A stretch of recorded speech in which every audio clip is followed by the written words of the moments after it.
some people call them demonic.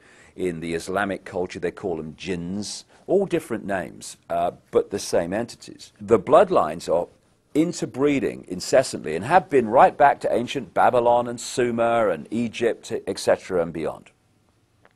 Because they are holding a certain genetic code which allows the possession, another ancient common theme from as far back as you can track right to today, a genetic code which allows these entities to possess these particular bloodline families within the reality that we experience, and these families are therefore simply vehicles of these demonic entities. You research any of these families, be it the Rothschilds, the Rockefellers, Greenspan, Alan Greenspan, any of these people, you will go eventually into black magic, blood-drinking human sacrifice rituals where they make sacrifices to the gods.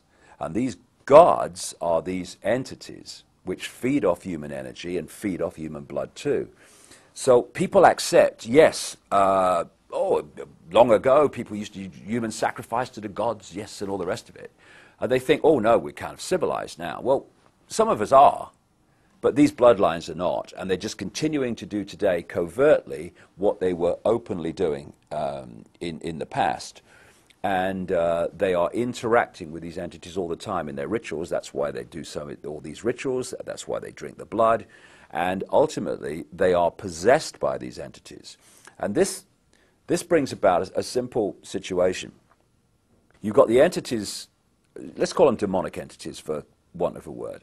They're operating just outside of this visible light reality that we experience. They use the bloodline families as their vehicle to manipulate this reality. They take over their mental, what passes for their emotional processes, their physical processes. And what that means is, when these bloodline families go into positions of power, what we're actually doing is seeing these entities go into those positions of power. And so the secret society network is there to manipulate these bloodline families and their agents into the positions that dictate society and the direction it goes and all the rest of it. And because we can only decode their visible light level, we see the human level. We see people under different names called Rockefeller and Rothschild and Bush and Obama and all the rest of it.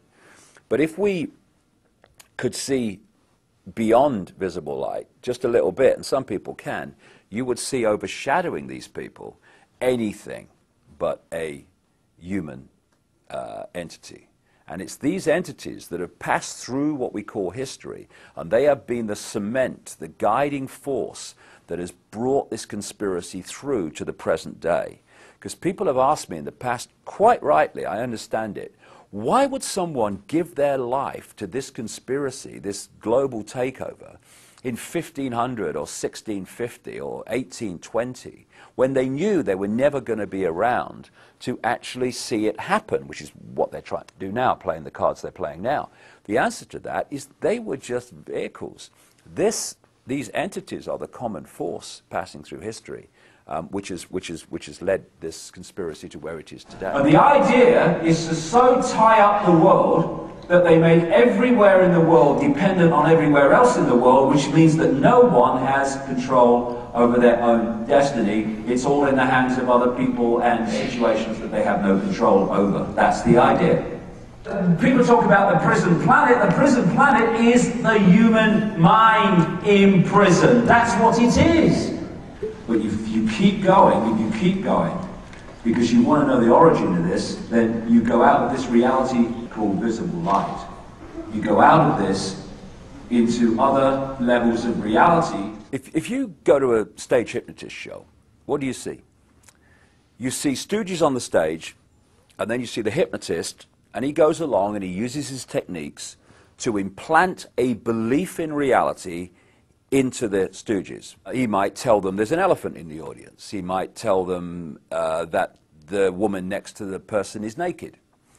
And when you start to understand how we create reality and decode reality, you can see how simple this is.